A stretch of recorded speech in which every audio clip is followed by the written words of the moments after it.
এ রাখিয়ে দিন প্রচারের কাজে নিজেকে দিয়েছ বিলিয়ে, তাই ফের কাফেরেরা চিনল না সে আলো, দুষ্টু ছেলেদের পিছু দিল নিয়ে।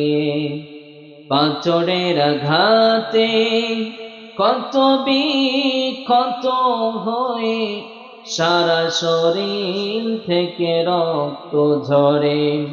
হে রাসূল, তোমাকে ভুলি আমি কেমন করে, হাজার ব্যথা বেদনার পরে।